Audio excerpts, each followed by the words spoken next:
This is the value of wrestling, the revolutionary force in wrestling podcasting. And we are back. We are live. We are live. We are here, right here on the Value Wrestling with your Collision, your AEW Collision Saturday night review. We're going to talk about everything that's going on down on Collision, everything that's happened, how it all went down, what our thoughts on the show were, and the matches. We're going to break it all down for you. But first, let's get into the introductions. I'm the one, I'm the only, I am the big time. Yeah, you know me. Oh, you should by now. Anyway, sitting across from me, the one, the only Paulus Clarke, bringing those backup vocals for BT. All right.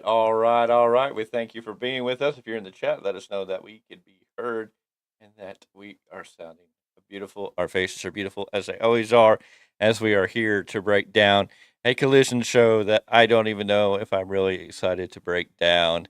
Anyways, we start off with the opening matches. We get all the info back there. We got Big Bill and Ricky Starks in the back. We get a moment with FTR. We get a moment with LFI. All of a sudden, we get Lance Archer. And with Lance Archer, we get Jake Roberts. I guess somebody dug him out of some house. I don't know. Somebody finally pulled him out of DDP's house and told him, hey, we need you to come in because we need views. I don't know. He just suddenly returns out of the blue. Says that Darby Allin will die. Darby Allin says he'll never die. And then we get Swerve Strickland with Nana. They're talking about unfinished business. All of a sudden, out of nowhere, AR Fox comes flying in. He starts beating on him, and they go out to the ring in the middle of the opening fireworks. We get a whole match going right from the beginning. Swerve and AR Fox, it was a good, solid match. We had a lot of back and forth. AR Fox are trying to look good, but I just don't know how you get behind AR Fox when you just know that Swerve's going to win. That there's nothing here. It's just for show. It's, he looks good. He's good at wrestling the match, and the wrestlers are good. But, hello. We are not on. Oh, we are on air. YouTube's just telling me we're not on air. Okay. So. Oh, geez. Yeah, we're on air. It's just YouTube is saying it does not. YouTube did not receive enough video to maintain smooth streaming. But we're looking pretty on the video screen, so I don't know. Let's see what happens if we refresh it briefly. If we lose error, we'll be back. If we're good, we will see what happens. But we're just going to ride it out for a moment. Let me get the YouTube studio back From what I open. can tell on my end, it says that we're on air. Yeah, no, I'm watching this on air. I can hear me talking. And I'm waiting to hear you say something. Now we're up. All right. I think we're good. I think we're okay. We are back into it. Anyways, minus that distraction, I hope our message is getting out there that people know that we are live. That will be important. Just a little bit. Anywho, so AR Fox and Swerve Strickland said, they keep trying to make AR Fox feel important. They give him some they make him look at least decent. The match is good, but in the end, we just know he's being led to Swerve, so it's kind of hard to get behind somebody who just feels like the jobber a little bit here. So I don't know why they're doing it. Eventually, Swerve hits a, what is it? We got to get down here. It was Swerve drives Fox knee first into the top turnbuckle. It's a huge spinning power slam followed by a double stomp for the 1, 2, 3, 10 minutes, 13 seconds. Swerve picks up a win. Good, solid match, but not the greatest story here. I mean, Swerve is winning. AR Fox is there, but they gave us a good match. I'll give it that, and I'll leave it at that. Mr. Clarke, your thoughts? Whose house? We already know it's Swerve's house, at least for tonight. So much ability, so much talent. I don't understand why we're not telling better stories. That's all I can say about this match. It was a good wrestling match. I mean, if you like wrestling, it was a really good, solid match. Both guys got a lot of higher ups in it, but it's really hard to get behind AR. It's like they're trying to build AR Fox to feel important, but then they treat him like a jobber. So I don't know. Maybe he'll become Barry Horowitz of the new generation, and maybe one day he'll get a win. Oof. Deep cut. The first cut's always the deepest, so.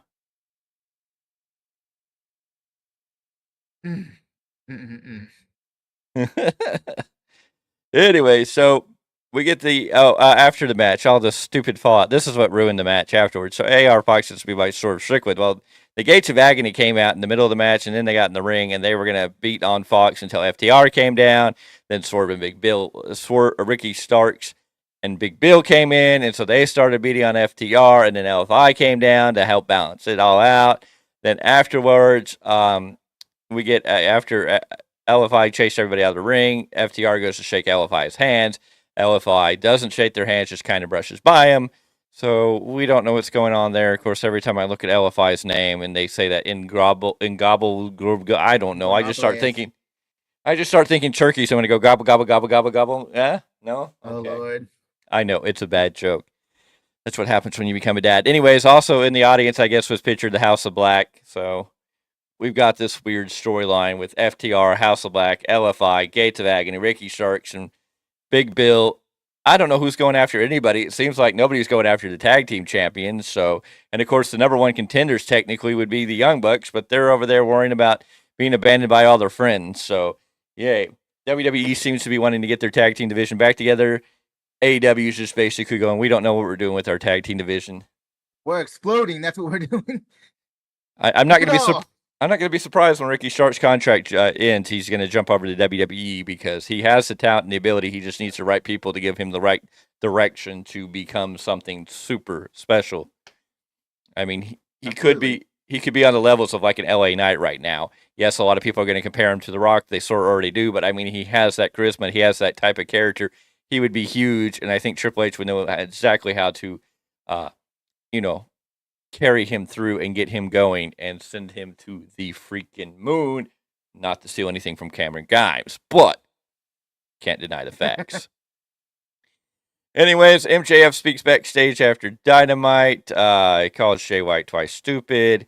Hey, he's the pinnacle. He's the pyramid. He's going to beat Jay White, and he's better than Jay White, and we all know it.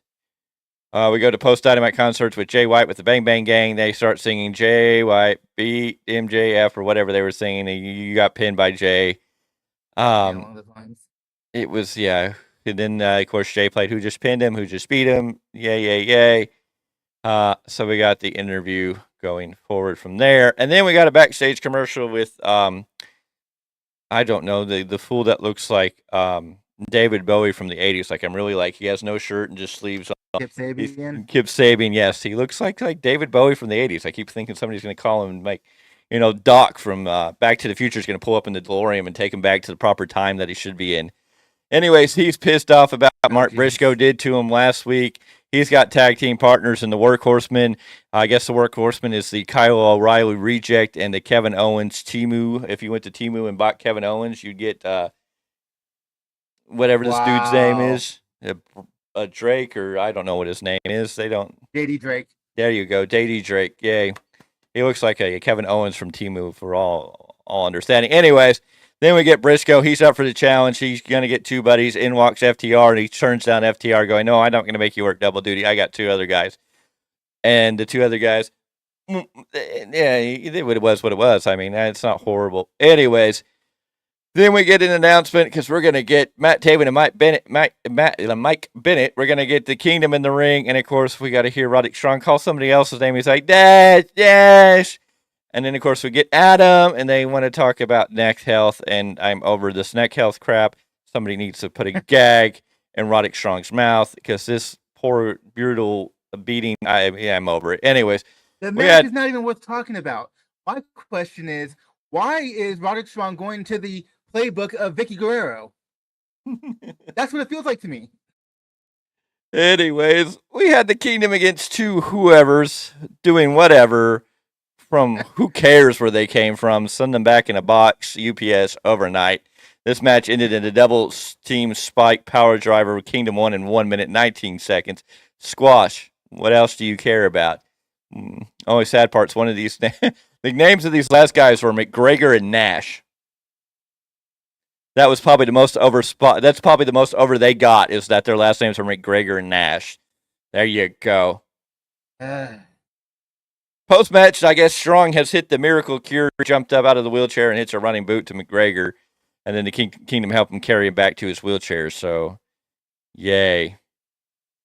Like we didn't know he was fine at work. Then we got a decent match here. We had the Murder Hawk Monster Lance Archer. He came down to the ring, but there was no Jake for a moment. But by the time Lance Archer's pyros were going up, Jake the Snake Roberts started walking out, and I was afraid, shoot, we almost had a fried snake on TV. He came out just as the fireworks were going off. You paid attention to that. He fought Darby Allin. A good, solid match. Darby Allin got beaten down by Lance Archer. But hey, guess what? Darby Allin doesn't die. Pulls off a miraculous code red from the top rope on Lance Archer. Lance Archer eats a pin at 9 minutes, 59 seconds. Lance Archer is, I don't even know what to say to Lance Archer. He just recently returned to the scene. And he's losing to Darby Allin after he pretty much brutalized Darby Allin in more ways than you could talk about it. And Jake Roberts got kicked out of ringside during this match, but after the match, he came back out, and now he's talking about how he's Darby Allin's a golden egg, but he's going to crack him, scramble him, fry him, fricassee him, whatever else, mix him up, and he brings out the Righteous. So it looks like the Righteous are now aligned with Jake the Snake Roberts, which is not necessarily a bad thing if they're going to build a stable around Jake the Snake Roberts. Vincent's talking on the mic, and before Darby Allin can turn around, he gets hit by Lance Archer with the blackout. And so I guess we're getting a stable of Jake the Snake's crew of Lance Archer and the Righteous. Hopefully, I want to put investment behind it. I want to get excited about Jake the Snake Roberts being the mouthpiece for the Righteous and Lance Archer and think that there's going to be something special here. But under Tony Khan's booking, I don't know if I hold my breath. I don't know how long, before Lance Archer disappears again. I don't know if Righteous will go back to Ring of Honor and pop up here and there. I'm hoping there's some booking here. I'm hoping something's coming out of this. But again, I don't have faith to get overly excited. I want to get excited, but I don't have faith to get excited. Mr. Clarke. I completely understand. The talent is there. All the talent under the AEW contracted umbrella. It's the execution, the lack of creative. I mean, have we heard anything about Miro in a while? Well, he's beating up everybody that comes to try to be friends with CJ. So I'm assuming I understand the general storyline direction, but again, that's kind of my point as far as the talent's there. The story is actually even okay if they actually did something with it, but they're not really doing anything with it. I don't have faith that they're going to do anything with the Righteous. Lance Archer got beat again for someone who's a big guy who should be a big deal. He got beat again. Now, granted, it's by Darby Allin. So it's like, okay, so you're continuing the momentum of one of your pillars. You can justify it that much. You can justify it that much. Because he murdered Darby Allin in this match. And I'm sorry, I know Darby Allin has this I do not die. He's Jeff Hardy 2.0 and Matt Hardy 3.0 mixed together. And it's just like, that fool, I'm sorry, nobody gets up after being choke slammed that hard on the outside of the edge of the apron of the ring. And there's no purpose in that. There's no reason to take that bump. I don't care who you are. That's just a stupid bump where you could get seriously injured. It's dumb.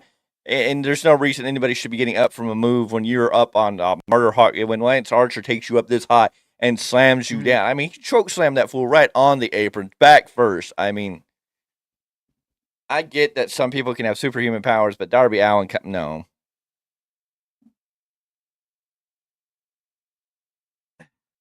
Go ahead, try. Like I said, I'm not even going to try. I would love to defend, but again, I know. It goes back to execution. It goes back to Tony Khan's booking. I'm just like, dude.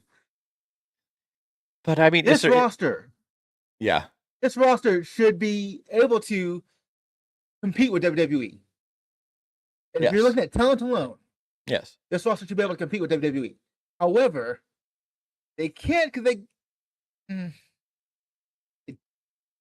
not allowed to. For a moment there, I felt like I was watching old WCW Saturday Night's main event type of wrestling, I was waiting for the ring to start spinning around. Anyways.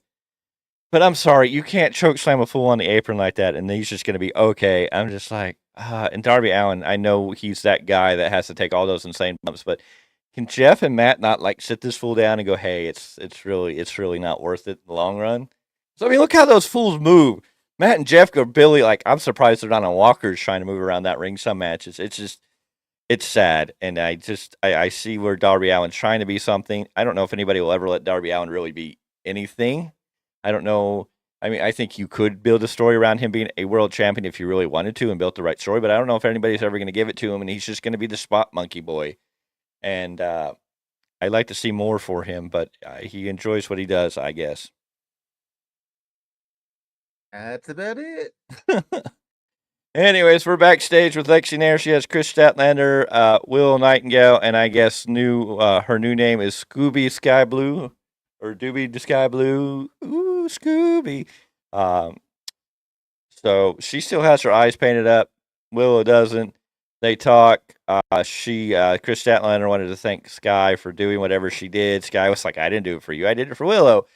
And Willow's like, no, we're all friends. We're all good. They wish her good luck in her match tonight as she takes on Emmy. Backstage, we have Lexi Nair and Alex, who says that last night's Rampage proved that Lucha is life. And last night's Rampage pulled in 223,000 viewers. So, I mean, yeah, I don't think anything was proved in Lucha was life. And everything I've heard is Penta pretty much ran around circles around them. I don't know. I don't think it was a okay match, but I didn't hear it was a great match or anything spectacular as you're trying to paint it out to be. Nope. I actually wound up watching that match, and it's like, yep, like you expected Penta to go over. Penta is the bigger star, whether you look at it from a AAA perspective, from his time down there, from a Lucha Underground perspective, from his time in TNA, from even his AEW run thus far. It's like the other two could have been decent, but they've been used as enhancement talent. Also, speaking of Rampage, a new precedent in AEW has been set. Daniel Garcia wrestled on the show last night and got up on the mic and said that he wants to challenge MJF for the world title. And guess what, ladies and gentlemen? Dynamite. MJF's going to defend his world title that he doesn't have possession of against Daniel Garcia because Daniel Garcia says he wants a match. So all you have to do these days, ladies and gentlemen, is go to AEW, get in the ring, grab a mic, declare that you want a title match, and you're easily granted a title match because you cannot give me anything really that Daniel Garcia, the sports entertainer or the pro wrestler, has done recently to justify a title match on Dynamite. And more specifically, not for the world title. No. Hell, he shouldn't even get an international title shot. He shouldn't be getting a TNT title shot at this point because they haven't booked it right. No, they book him as a dancing fool. His whole thing's this whole, which gets laughs. It's funny. It's great. But, I mean, how are we supposed to take him seriously? I thought he moved away from Chris Jericho. He's still doing this stuff. They got JAS still together, lost in the sauce, and they're not doing anything with him. It's stupid. It's dumb. And if Daniel Garcia is a great wrestler. We've seen what he can do. We've seen what he can do with Bryan Danielson. But now he's doing this dancing thing because I think, Tony Khan, you're Vince McMahon. Do you not understand that? You get a giggle. Anything that makes you laugh, you're going to put it on TV. And this is what Vince McMahon did, and this is why the fans turned on him. If it makes Tony Khan laugh, then Tony Khan puts it on TV. Tell me when I'm telling lies. It's the later years Vince McMahon. I know. It's not, when Vince was bold and fresh. And now we're talking about the later years why we don't like Vince McMahon.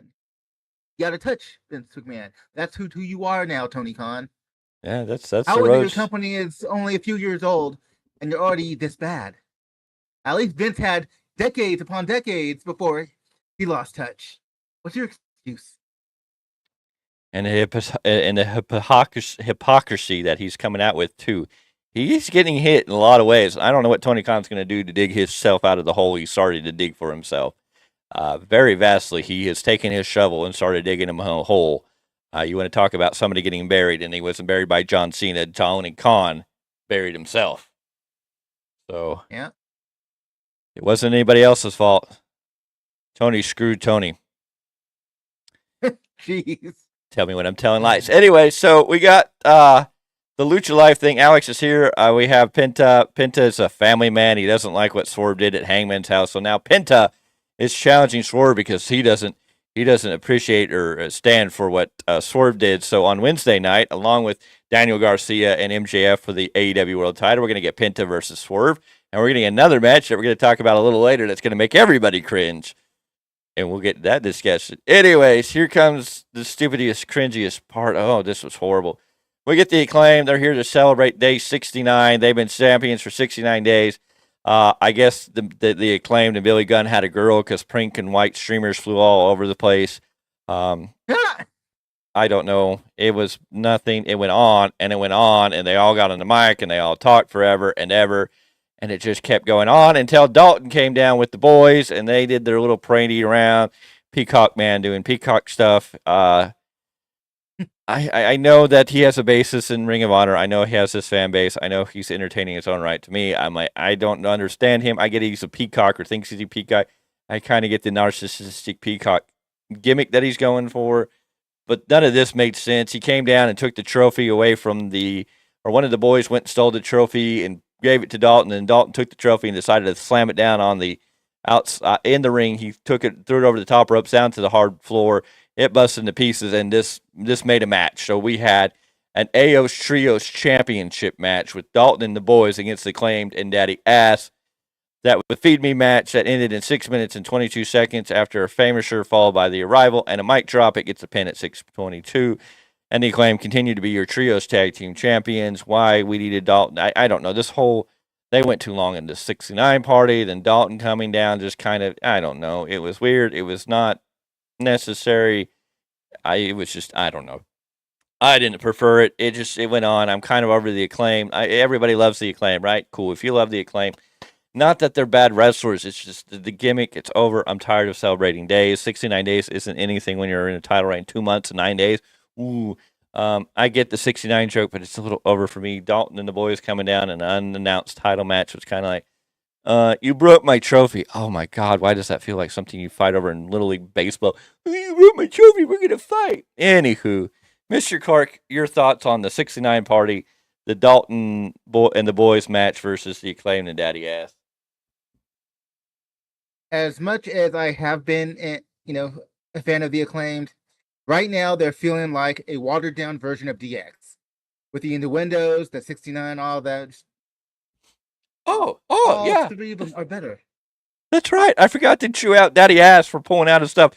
For all the people in attendance and the millions, there are not a million watching. Sorry, Daddy Ass. Sorry, Billy Gunn. There are not a billion people watching this episode. I can guarantee you. When the ratings came out, there will not be a million people watching this show, so you can't say the millions. At least at WWE, their weekends could be 2 million, and they can still technically say the millions. Yeah, Daddy Ass now.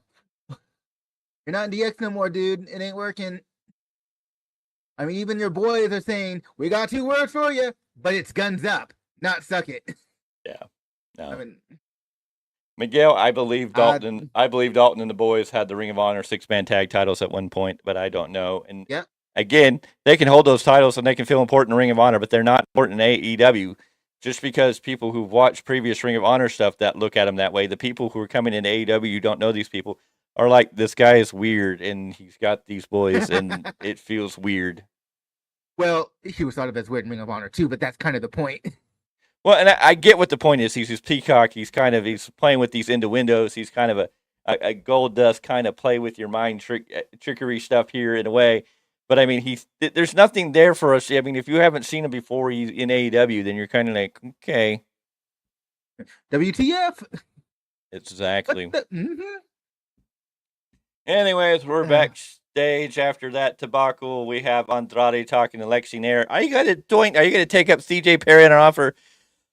He says he's not going to talk about it, but he will talk to CJ face to face next week. So I guess we're going to head into an Andrade versus Miro feud over CJ Perry. I guess that's where we're going to go because Miro's just beating everybody who comes to see CJ Perry. I don't think Miro's going to be able to just easily beat down Andrade. You mean we might get an actual match out of this? I guess, but I don't know if I care. Fair. Miro versus Andrade, it's kind of like, okay, I see what you're kind of giving a storyline, but it almost feels a little too late to get there. Like, Andrade doesn't feel important. You try to sell him as important, but he's not. I figure you might put him with Ric Flair here soon enough because you're not going to have anything for Ric Flair to do after Sting's gone. And heaven forbid that Ric Flair wrestles. Here, I do have a question, though. Looking back at the comments, Miguel, where he says, well, Uncle Tony, please make this show better.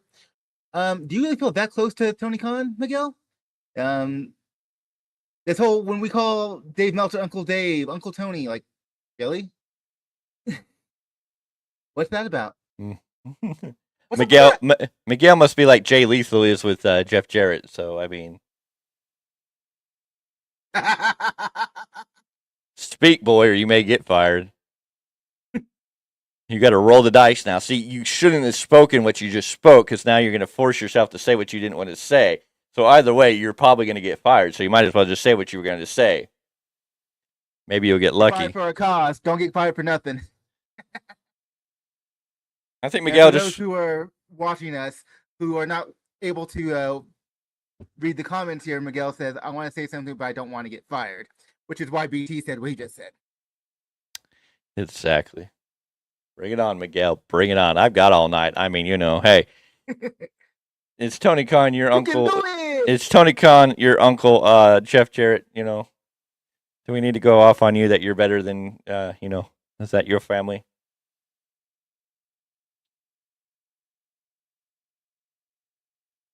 Hey, bro.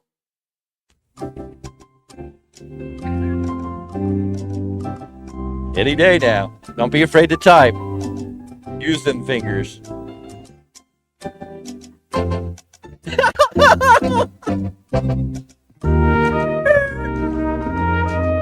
Mr. Clarke went somewhere else with that one. Don't be scared now.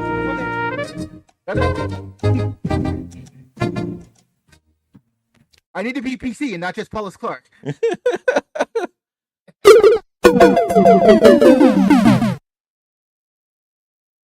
You wish you had some damn money. What's that got to do with anything? Is that what you were gonna say? Oh, you want your Uncle Tony to give you some of his moolah. Okay. I think I know where you're going with all this. You know what though? Anyways, after that we got the David Bowie guy, Kip Sabian, and the Workhorseman, Anthony Henry coming out in his hoodie doing the Kyle O'Reilly strikes, and then of course JD Drake or my appearance of if you went to T-Moon and tried to buy Kevin Owens, that's what you get. And then Mark Briscoe comes out, and who are Mark Briscoe's tag team partners? Well, first he has Dustin Rhodes, which I guess good. We're gonna have Big Show on TV. We're gonna have Sting on TV. We're gonna have Ric Flair on TV. I guess Dustin Rhodes can be on TV too for whatever the point is. And then we had Keith Lee. You're like, oh, okay, there's something to be excited about. We get to see Keith Lee in action. I guess enough people finally complained that Tony Khan's like, well, I guess I can find something for Keith Lee to do. Well, I mean, considering Dustin Rhodes and Keith Lee are on an on and off tag team. I guess, but it's so on and off. A little bit. It's so on and off. Not many of us remember it. You know what I'm saying? Fair. Anyways, we get the Briscoe. We get a Froggy Bowl 1, 2, 3. Briscoe picks up the win for his team at 4 minutes 33 seconds. David Bowie, the rejected Kyle O'Reilly, and the Kevin Owens from Temu get squashed in 4 minutes and 33 seconds. And he flies. Yeah, it was a glorified squash match. Mark Briscoe, Dustin Rhodes, and Keith Lee win. And then we go backstage, and guess what? If you're a Mark Briscoe fan, then I guess you were just excited tonight because Mark Briscoe got more TV time with another interview where now he's talking about there's gold up in them hills. And so I swear to God, I thought he was going to ask for a title shot against next week. I thought MJF was going to defend the title on Dynamite, then go defend it on Collision. But no, Jay White, I don't know. Mark Briscoe's going to go after Jay White because Jay White has stolen gold and he can't accept that. So Jay White's going to take on Mark Briscoe next week on Dynamite. And I guess if White will put his spot on the line for Full Gear. So Mark Briscoe is challenging Jay White for his spot at Full Gear. So if Mark Briscoe beats Jay White and Jay White doesn't get to face MJF at Full Gear for the title, but Jay White still has the title, how the hell does that work out? It's interesting in some ways, but it's like give the belt back to MJF because you just make MJF look stupid, bad, and no good without the belt. It doesn't make sense anymore. It's kind of a dead storyline that really hasn't floated anywhere. And so anyways, now we're going to get Mark Briscoe versus Jay White on Dynamite. So you have the Daniel Garcia versus MJF for the title. You have Swerve Strickland versus whoever I talked about earlier that I've already forgotten. Who's he taking on? See, we forgot. I said it just a little ago. Swerve Strickland got challenged by somebody for Dynamite. This is how bad the show was tonight. I know it was bad. Swerve Strickland, Gates of Agony, Jay what? Oh, El Pinta, Meridol, whatever is taking on Swerve Strickland. We're still not done with what's going to happen on Dynamite. I got to sneeze. Bless you. Welcome to the show. Thank you for being here. If you make sure you hit that like button, we appreciate it. And we will continue on as soon as I get back to where I need to be here. Oh, we had a good match finally. Emi Sakura versus Will Nightingale. Sakura. Huh? Emi Sakura. Okay, so we had Emi Sakura versus Will Nightingale. Very good match. Very good back and forth. A good showcase for the women here. Will Nightingale gets the pin with the Dr. Bomb at 10 minutes, 1 second. So we got a good 10-minute match. Will Nightingale gets the win. What does it mean? I don't know. Doesn't matter. Who cares? Who knows? Keep on Will Nightingale basically is all that was. Yeah, it was a good match though. Your thoughts, sir? I don't know if I put I mean, it's absolutely everything you expected from Willow. And if you have watched Emi Sakura, you know she's a fantastic technician. They keep kind of pointing out her accolades on who she's kind of helped train and this, that, and the other thing. She deserves a lot of respect, but for the AEW audience, I don't know if she's going to get the respect she actually deserves because she's on the losing side a lot. Yeah. So it kind of is what it is. All right. So now we're going to go into backstage segment. So I need you to do me a favor, Mr. Clarke. I need you to take a really deep breath. Just woosah. Woosah, okay? You with me? Woosah, because I know this is going to be a trigger here that we're going to talk about. Anyways, so we have Lexi there. She's backstage with the Ring of Honor TV champion, Samoa Joe. Congratulating him on being the longest reigning Ring of Honor champion this week. Asked him if he's heard from MJF. He says no. He keeps telling MJF that he needs Samoa Joe for his protection. It's only going to get worse for him. And for whatever reason, Keith Lee decides to walk in on the screen, and now Keith Lee wants to challenge Joe. So on Wednesday, on Dynamite, Samoa Joe versus Keith Lee for the Ring of Honor TV title. What can I say? Money can be thrown away, and we can give a pay-per-view caliber match away on Dynamite, right, Mr. Clarke? The floor is yours. Go ahead. Why are they taking Seth Rollins' song to the extreme? Burn it down. We're talking about putting on great matches. We're not talking about burning money on the table on free TV as opposed to what should be built to a pay-per-view, which would draw money, which is, I thought, the point of this company. Hey, look, they hired Ric Flair on a Macho Man contract. So most of Ric Flair's money's coming from his energy drink, but now they've officially signed him. He's cleared. He can take bumps, at least. From what I got, he's actually cleared. He can do anything, but they're only going to let him take bumps initially. And Ric Flair says he doesn't know if he's going to wrestle, but he definitely would if he could. So, I mean, this is coming from the same company that just signed Ric Flair. Talk crap on Vince McMahon for being a boogeyman, but we'll hire Ric Flair. And the hypocrisy Somebody hits. apparently wants to see a funeral on live TV. How's it going The last time we saw a death in professional wrestling, it was on pay-per-view. Woo. Again, which Tony Khan cannot figure out how to do. Tony Khan's going to just bury himself alive. I mean, he took MJF's very live match to heart and said, "I'll just do it myself." They need his weed line, not his energy drink. I don't know if we need his weed line. I don't know if I did know. For some of us to calm down, we might need it. Well, some of us that need to calm down, maybe it's a whole different story. But I mean, could you really see Tony Khan toking away on some weed? That I mean, I don't know. He might need it to slow down and start thinking. We need to think and think and think, mother.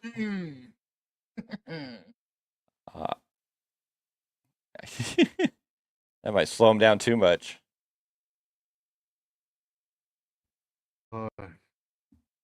Maybe he'll slow down just enough to give the book to someone who can actually help him with his company.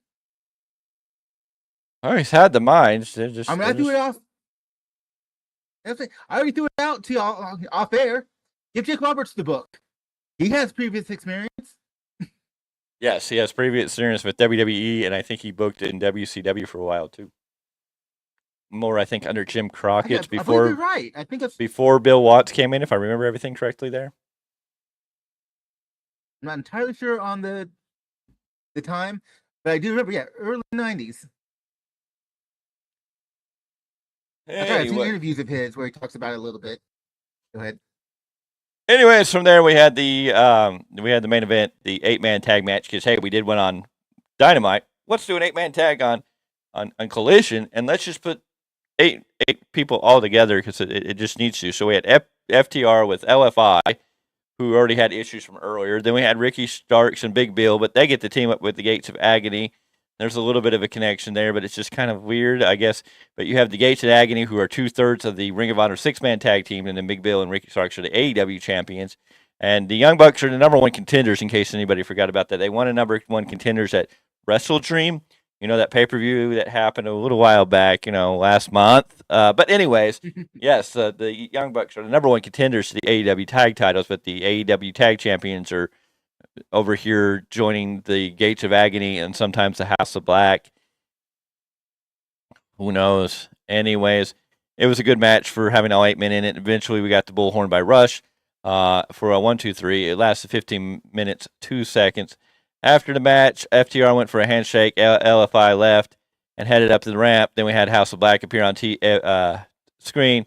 They say FTR are obsessed with championships, but their legacy is worth more. If FTR don't believe them, they'll have to beat them. Lights back on, and the House of Black beat down FTR. But here come Claudio Castagnoli and Wheeler Yuta to save FTR.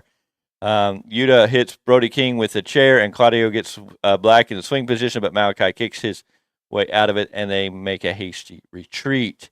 So we go from LFI showing up to save FTR for whatever weird reason to now the Blackpool Combat Club members of Claudio and Yuta to come out and say FTR. So I don't know.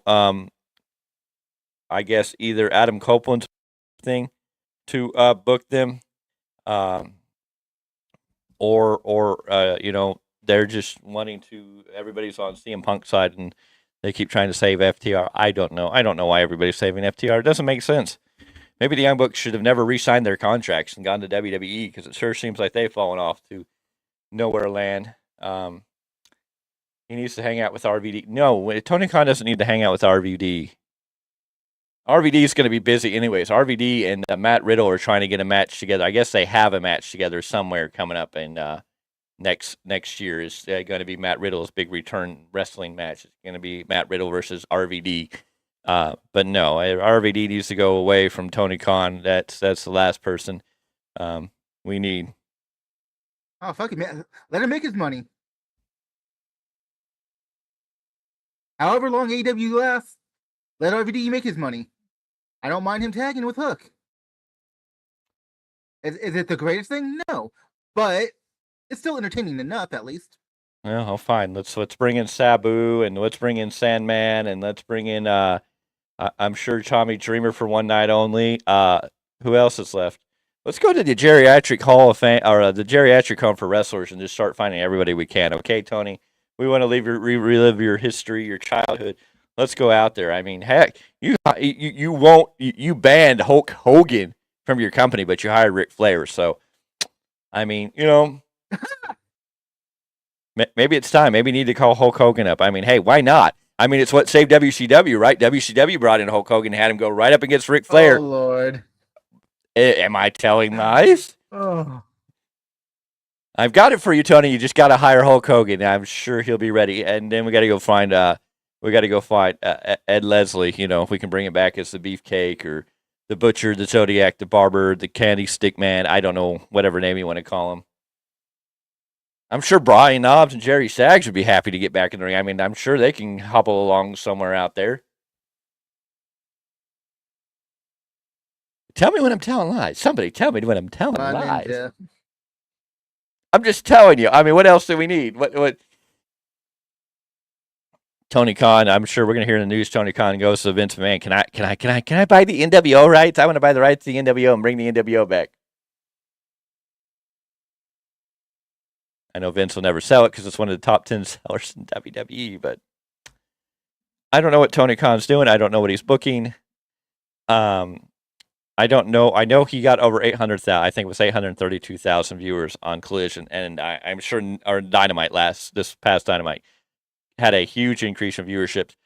I'm going to tell you, I don't think next week's Dynamite's going to hit that big because I think everybody tuned in for a huge announcement and got tricked. Disappointed. And then the fact that the very next day we heard about Ric Flair, and the divide is huge. The Ric Flair divide, being in AEW, has divided the fan base heavily. There are a lot of people not happy with Tony Khan allowing Ric Flair to be signed by the company. I think people are okay letting him have his moment or riding out with Sting, having a little fun with Sting. The one night, people are like, oh, yay, that's nostalgia, cool. But the fact that they actually signed him to a contract, I can't find anybody who's really excited about it or ready for it. Most people are very, very not happy. Plus the fact a lot of people are attacking Tony Khan for being a hypocrite, whether it be the reference to Hulk Hogan or whether it be the reference to Vince McMahon and then hiring Ric Flair. So now it is, in all fairness, Tony Khan's really not paying most of Ric Flair's contract. Ric Flair's most of his contract's being paid by his energy drink in the agreement they have, as much as Macho Man is compared to the Macho Man deal when Macho Man went to WCW. Most of his contract was paid by the Slim Jim contract. So Tony Khan's not losing a whole lot of money on this, but it could cost him his company. So I asked him, is it worth it? That's what I was saying earlier, Miguel. The world doesn't want to see a potential death in the ring. That was the whole point of my tirade earlier. It's hard now to go watch the wrestler and just think, oh, is this a documentary, or is this like a pre-autobiography? Is this Ric Flair's life, and we just never realized that, this is the story of Ric Flair before it actually happens?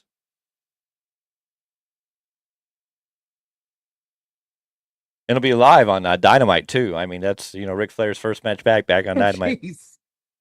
Because he'll give that away for free too. My biggest thing is I'm afraid that they're going to do Ric Flair versus Sting for Sting's retirement match. I don't know.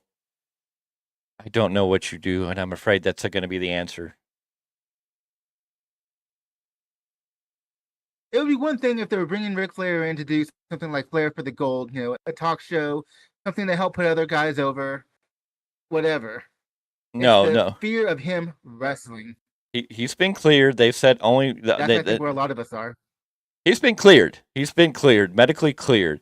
Now, mostly it's for bumps, but he says, and this is Ric Flair speaking, he said he's going to take bumps. He wants to take bumps. He can take bumps.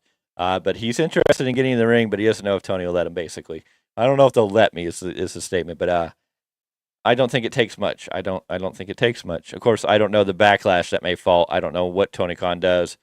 I think it's getting worse backlash than the whole CM Punk stuff right now. I mean, it's just like you went from one freaking fire pan to another.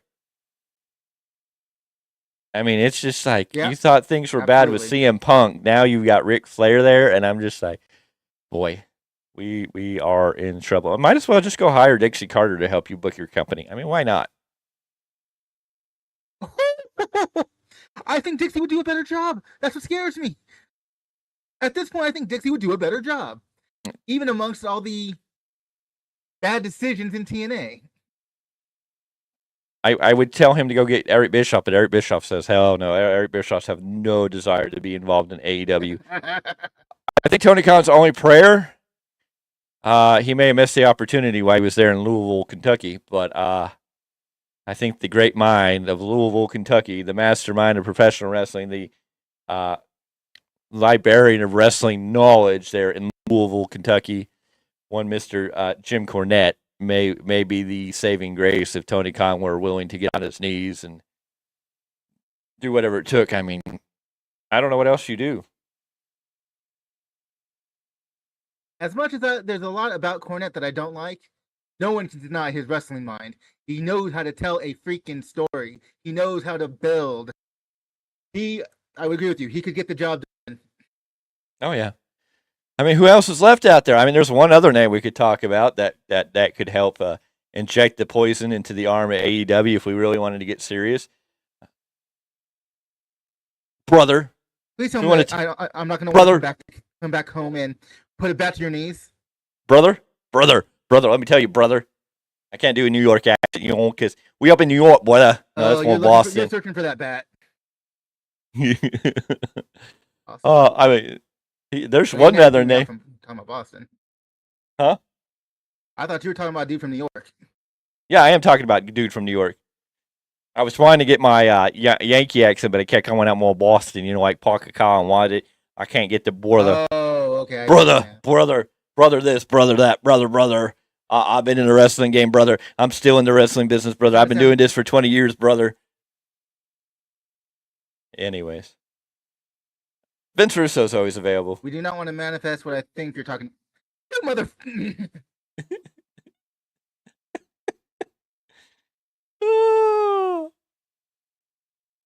Try to calm down. Did you really need to go there? I could go a whole lot worse place. Need to go there. I could go a whole lot worse places. I mean, if Tony Khan just really wants to do stuff right, he could hire Feed Me More Boy. My ninja. I mean, why not? Down to the desperate, just depicted. There's more than 7 circles of hell, apparently, because that's where he is. I mean, I don't know what to expect from Tony Khan anymore. You know what I'm saying? It's just, I mean, it's bro. Let me tell you what, bro. Yeah, my kind of match we can have, bro. Go ahead, say it, Miguel. I dare you. I double dog dare you to say it. I dare you to freaking say what type of match we can have in AEW. Miguel's favorite match, the match he always wants to bring up. I know. Who are you going to put on it? Who's going? Is this going to be Miro versus Andrade for the services of CJ Perry? Are we going to have a CJ Perry on a? Come on, bro. Tell me, bro. What you thinking, bro? What type of match can we have, bro? You can do it. Tisk. Why can't Tony Khan hire Kevin Sullivan? I mean, come on. Even Kevin Sullivan can do something better. Really? Hell yes. Hell yes. God, at this point, I'd even take Kevin Nash booking. Could we really see like Shawn Michaels walking on to AEW Dynamite one night and celebrating that Triple H bought AEW? Oh my God. Well, I mean, it won't be Vince and Shane this time, but I mean, Right. I got the point. Nope. You don't. You know what? Yeah. You put it out in the atmosphere, and you won't continue it, anyways. Or are you just saying nope? You don't want to put CJ Perry on a forklift match. I know what type of match you want, Miguel. It involves an Io Sky and a returning Kairi Sane in a yeah,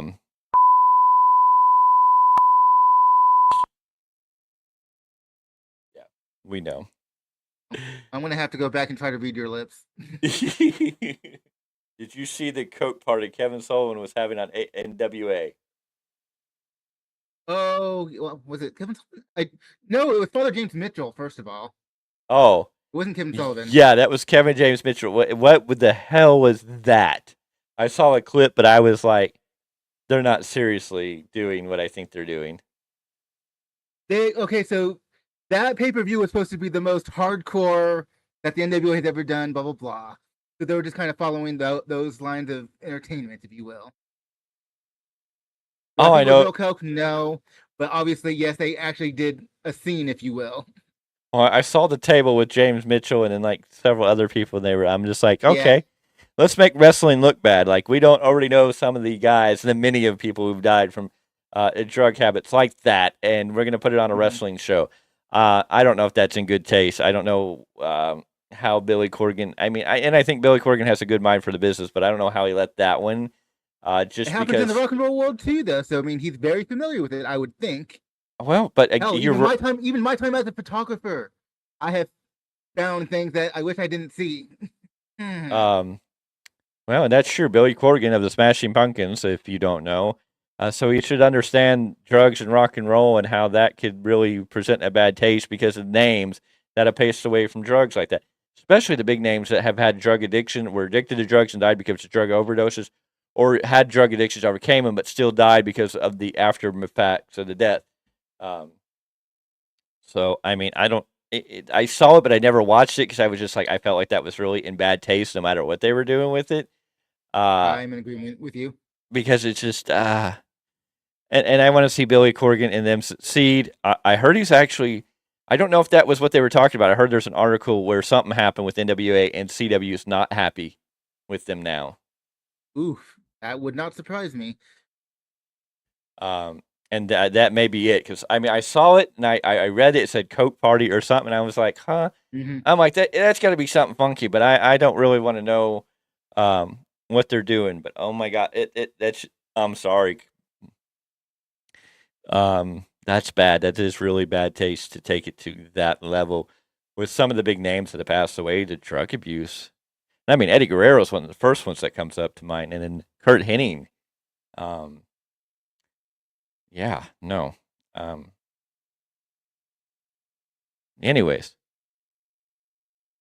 AEW Collision just it was bad. Overall bad. There was good points in there with a couple matches, but overall it was bad, and now we're living on a sour note, and now we gotta we gotta bounce back from that one. I don't know how to bounce back from that one. Somehow Dynamite has become the A show, Collision the B show, and we're not even going to talk about Rampage. Rampage is a joke. It needs to be taken off TV. Save some money there. Collision has lost everything since they've lost CM Punk, and that's just a fact. You know, we all know that. Collision has not been the same since CM Punk left. True. I'd like to be an AEW fanboy and just rah. I guess I'm going back to my WWE roots though, because Triple H is actually booking better. And it's not that, like, if Triple H was doing something that was just totally wrong, I think we'd be all over it. But there's not anything horribly wrong. Luckily, he's not pushing the one that will never be named on the show, Miguel's favorite crush there, anywhere. So that's good, because Vince McMahon would already made her women's world champion if it was Vince McMahon booking it. But Triple H seems to be heading to the right track. I know a lot of people are upset that he's not doing certain things, but I think a lot of things that he's doing right now is to clean up what he had, what was given back to him, because he took it over, started getting things on the right course, and Vince took power back, screwed up everything, and then Triple H finally got the books back thanks to Ari Emanuel and Endeavor and that process. And I think he's just trying to get us to the end of the year so he can build the stories that he needs to WrestleMania. And I think after WrestleMania, we'll really finally get on pace to where Triple H wants to take the direction. But I think he's doing a lot of cleanup stuff. Hey, Miguel, think about this for a second. You can turn Collision into an ROH showcase. However, it's still being booked by the same person, which means you have the same problems. And Warner Brothers Discovery doesn't want to have anything to do with Ring of Honor for whatever reason. Sounds stupid to me, but they don't want to have anything to do with Ring of Honor. They don't want to have anything branded Ring of Honor on their TV other than the titles. So Ring of Honor just, I mean, they happen to be on AEW wrestlers. The only reason why they get away with that. They just need to retire Ring of Honor, because Ring of Honor is not what Ring of Honor used to be. It's just dying. It sits there kind of in stagnation. And they just use the titles to put too many titles on AEW TV. And I know if you're a Ring of Honor fan person and you love Ring of Honor and you stand by Ring of Honor and you love Ring of Honor too, I get that. Don't get it wrong, but I mean, Tony Khan's not doing any good to it. I mean, you're having to watch it on an app or watch it sort of on YouTube. Are you really getting the Ring of Honor that you really love? Or are you just kind of getting what is left over of AEW? Are there a few people over there on Ring of Honor that are shining? Sure. And then are they ever going to get on AEW TV? Maybe, but then nobody's going to remember who they are. I hear Athena's doing great things on Ring of Honor, but if she comes to AEW TV, people are going to be like, huh? So what's Ember Moon doing on AEW?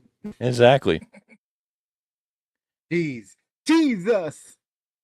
And you have a whole slew of talent that we thought would go to AEW, and now I'm like, I don't think they will. I don't think a Nick Nimitz, a Dolph Ziggler, would want to go to AEW with the way things are going. I think Ali is going to be so much better on TNA. Elias could be better on TNA than AEW, but I don't think he's going to wrestle anymore, honestly. Rick Boogs might wind up on AEW because he's an interesting fella now that he's kind of fallen into that nutcase jobs of feed me more boy. So we'll have to see.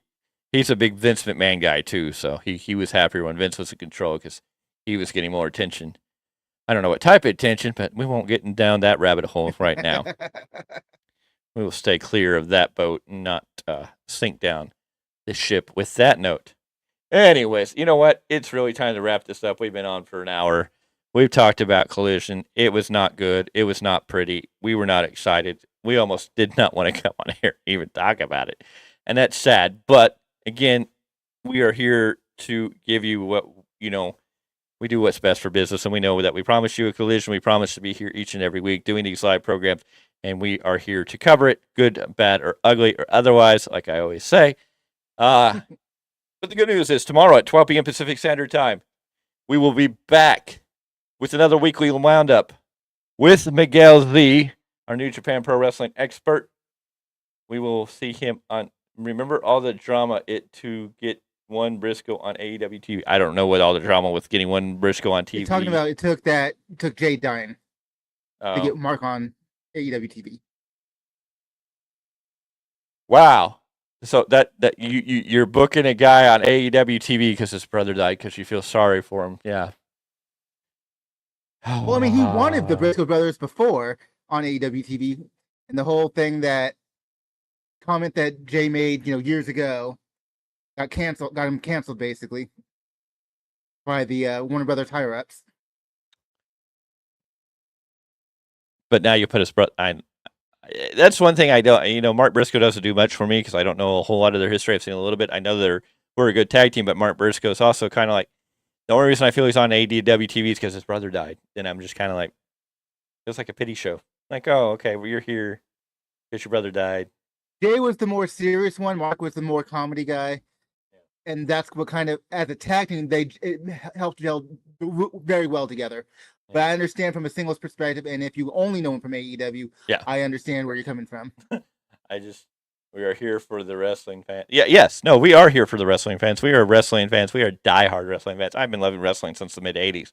I mean, I've seen every WrestleMania. I've seen more pay-per-views than you know.